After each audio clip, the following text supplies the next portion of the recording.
Hey, what's going on, everybody? This is Tyrone back with Tech Life. And just a quick disclaimer before I get this video started. I am no stock expert. I'm no financial advisor. So don't go and take my recommendation of any kind and go and buy stock or trade stock. That is up to your discretion as to how you handle your stock. So in today's video, I wanted to do a follow-up to yesterday's video.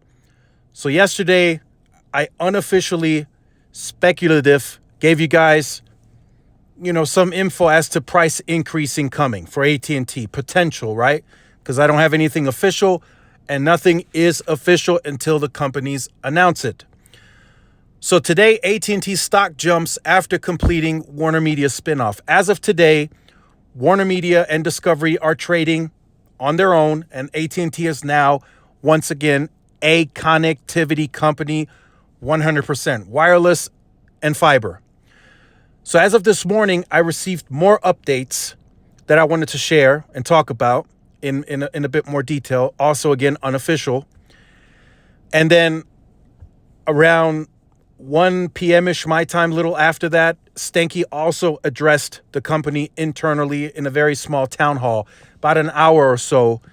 And I wanted to talk about some of that commentary that he gave, a little bit of a presentation that he gave, talking about the spinoff and how the company is going to move forward. And then there was some questionnaires where some of the staff asked him questions and he gave answers to the staff. So the first part that I wanted to start off with is something that I heard this morning, which I find very interesting. So At&T now, after the spinoff, they're now deleveraging the company. That was part of the main reason why they got rid of media, right? There's $43 billion of debt gone. So they're deleveraging, right? They dropped the debt from $177 billion down to $138.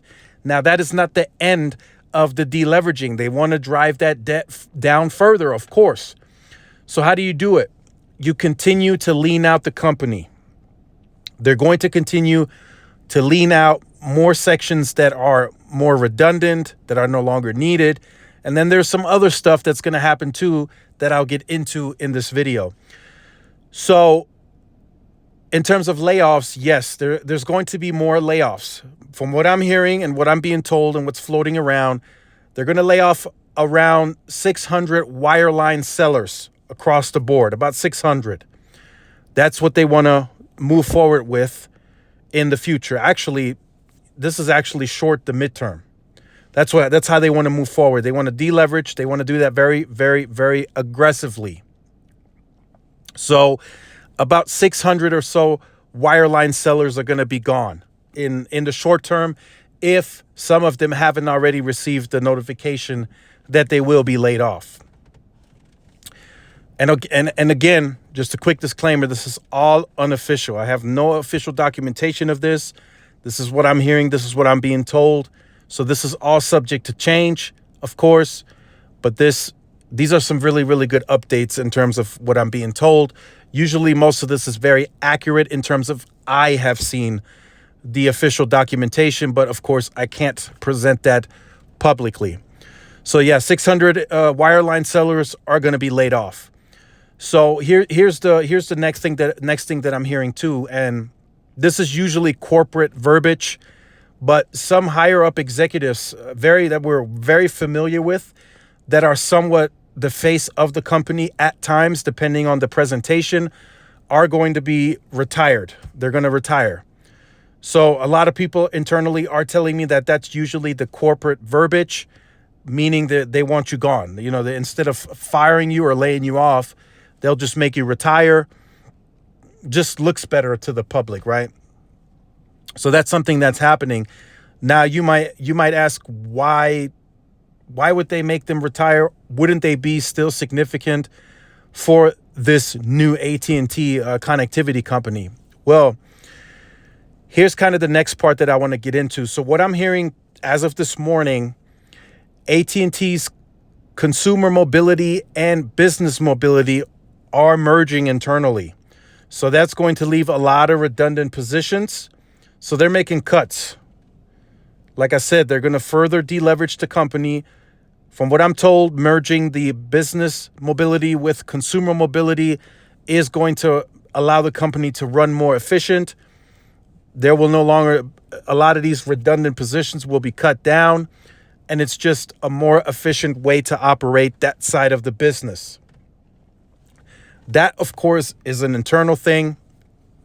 So there's a lot of reorganizing that's happening internally. We are supposed to get a public press release next week, Monday, of this happening as to who's officially going to be retiring and, how extensive and in more detail this reorganizing is going to be. So, of course, I'll address that when that official press release comes out, and then we'll have all the official details.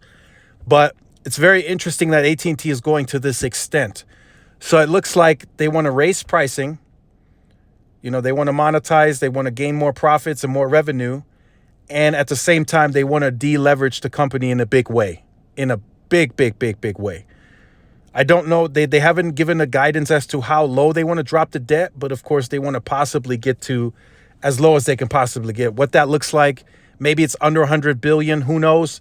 But the company should always carry some type of debt because, again, it takes money to make money. There's always something happening and some kind of shift that happens that you're going to have to spend money. There might be another auction, Spectrum auction, where At&T goes into heavy debt. There might be a change in leadership in the future that maybe they get back into media. Who knows? Would be a mistake, but who knows, right? We can't tell the future. We don't know what it looks like 5-10 years from now. But for now, they want to make the company more leaner. They want to deleverage, and they want to compete very aggressively. Now, the price increase, that might be considered a negative, but I've kind of seen mixed feelings about it. A lot of people are saying, $12, not a big deal. Everything else is going up. And then I've seen some people say, well, $12, big deal. I'm going to T-Mobile. Like I said, there's always going to be that what if, right? You raised my price $12 now. Well, what if next year inflation goes up even more? What if fiber goes up? Those are going to be some of the questions that are going to be floating around the consumer's mind, and rightfully so.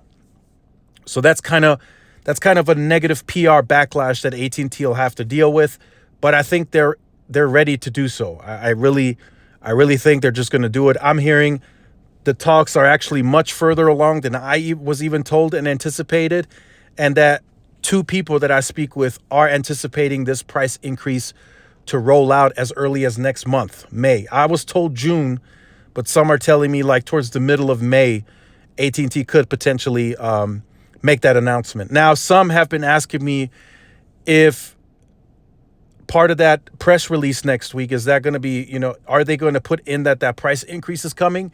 Maybe. That is a possibility for the consumer to kind of, get an earlier idea to kind of brace for, the impact and what they're going to do. But, as of now, most are anticipating, though, it to happen like the second or third week of May. So that was the first part. Those are some of the updates that I received earlier in the morning. So later in the afternoon, like I said, Stanky did speak at a town hall, and he sounded very confident that right now this spinoff is what the company needed. He said two reasons. One, the media portion that they carried was going globally, so that would have needed more money for an investment for create more content. The more people that you have, right, once you get into that 100 million range, 150 million subscriber range, you're going to have to produce content nonstop. And that was going to cost them a ton of money. And they were taking that brand and that product globally. They were starting to Germany, Europe. So they would have they probably would have had to increase the amount of investment into HBO Max. I think they were already investing $5 billion into it.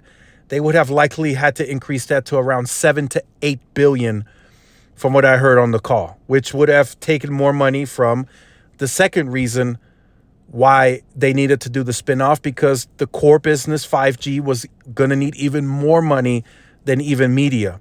So they had to choose between the two. They couldn't keep the two, and they weren't going to drop that core business, so they had to let go of media. It was just the right thing to do, according to what Stanky was referencing on the town hall. So I agree with him. I deeply agree with him. I personally don't think they should have gotten into media in the first place, but that was, that was the poison that Randall Stevenson created 2 times. DirecTV and then Warner Media. Big purchases that they ended up losing a lot of money. They bought DirecTV for like 67 billion and ended up getting like 14, 15 billion for it when they sold it. Huge loss. They took an L on that one, a big fat L. Not so much Warner Media, but DirecTV, they took a big L on that one. Whoa, man. So that was the first part that he talked about. He did also say that HBO Max is going to continue to be part of that portfolio for AT&T, but it's not going to be an exclusive partnership anymore. So that means, that platform could end up anywhere else. There may be a charge for it in the future, even on the AT&T plans. Maybe not the full price, but you may get it 50% off, 60% off. Who knows, right? Everything is going up. The same as AT&T would have had to increase the content spend. Discovery is going to have to increase that too. They're all about media, so they're going to have to keep that platform going with content, and they're carrying 2 big brands. Discovery has a ton of content, original content, and we all know HBO Max has a ton of content, big budget films, right?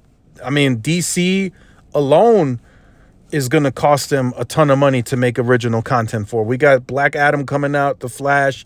I mean, that's big, big money on those originals. So yeah, he did say that HBO Max is going to be a part of the portfolio, but it won't be an exclusive partner anymore. So, we'll see what happens. I did kind of get the sense from his language that they are planning on to include further partnerships in the future, like the value increase to the plan, but wasn't very clear if that would be added as a perk, like it is with Verizon, or if it'll just be discounted. He did kind of talk about Play Plus, and they may be doing something similar in the future, but as to what that really is remains to be seen, of course. So that's something that he talked about in terms of his thoughts on why the company needed to spin off this media. Now, he did take a jab at T-Mobile. He did say that if T-Mobile wants to get to the company that they want to become and compete with us at the scale that we're at, he did say T-Mobile is going to have to raise the ARPU.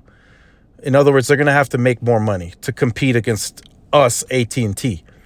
And we all know AT&T makes great profit. There was a report that came out this morning that they make about 9% more profits versus Verizon and about 12% more versus T-Mobile. Now, that is not the most up-to-date reporting, I'm told, and that those profits have already been cut into because of the inflation. So contracts are going up, fiber is going up, phone costs are going up, everything is going up across the board. Corporate spend, when these guys are driving these AT&T vehicles, that's gone up because of gas. Flights are going up for the corporate people. So they had to take a 8 to 10% increase across the board. So of course, as a business, they're going to charge 8 to 10% more. They're not going to take a loss on profits. So that's kind of what he was saying. So that's the jab that he took at T-Mobile. Now, T-Mobile kind of shifted the ARPU, publicly, and they kind of pushed it over to ARPA. They publicly stated, we're working on growing our ARPA, not our ARPU. They seem to favor the ARPA play, which is the average price per account, not the average price per consumer. ARPU is the average price per consumer. ARPA is the average price per account. The reason T-Mobile likes that now is because of fixed wireless access. It's an add-on to the plan, right? It's a $50 postpaid line that increases the ARPA of the account. It's not going to increase the ARPU. It's going to increase the ARPA. And then, of course, any smartwatch, any tablet line, any hotspot, all of that is ARPA. And T-Mobile says they're having high success rates at increasing the lines per account. They're very successful at it.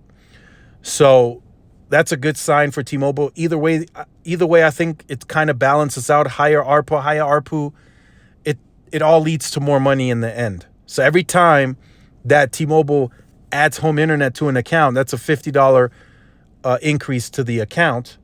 And that is likely, I want to say, 85 to 90% profit. That home internet, that $50 cost, it's probably like an 80, 90% margin, easily. Other than the cost of what the router costs T-Mobile, that's really it. They're already spending the money on the network. The capex that they're investing is going towards that, towards that home internet, or that creates the opportunity to sell home internet, I should say. So they don't spend any separate spending on home internet itself, other than the capex. So those are kind of some of the points that Stanky made. He said that it's gonna be a bit rough over the next couple of months and years for the company. They still have a lot of work to do. Like I said, there's some reorganizing. He did say that during the call that they have to do. They got to let some, they got to let some people go. He didn't really talk about that, but that's part of the update that I received this morning. So there's a lot of shuffling going on at AT&T. So a lot of people are not really confident in the stock just yet because there's not a lot of pricing growth, right? All of the subs that they've added over the last 5, 6, 7 quarters, there hasn't really been a step up in the pricing growth for AT&T.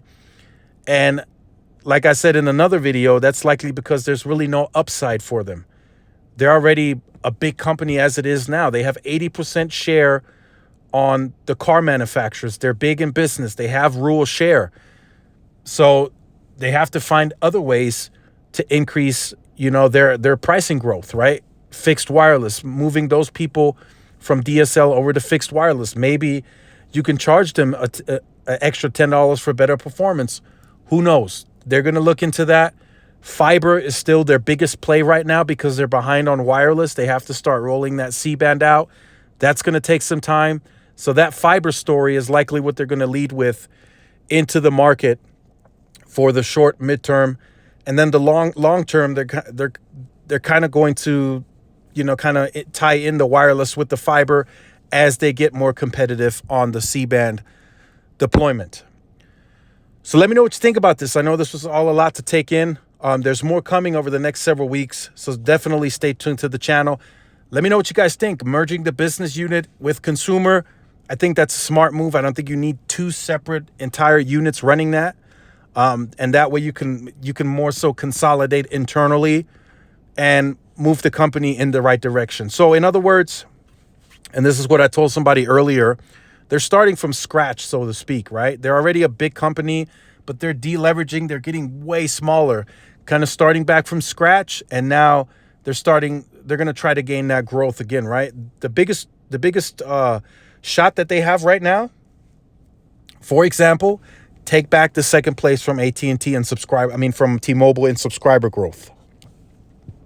Compete against T-Mobile, right? The price increase is not necessarily going to help them, but there's other promotional offerings, other marketing that they can do to compete more heavier. But for now, I think that's relatively an obtainable goal in the short to midterm. Will it happen? Remains to be seen, but I think, it can spark some competition amongst the carriers. So make sure you guys like, share, subscribe to the channel. Follow my social media outlets for more updates and interactions.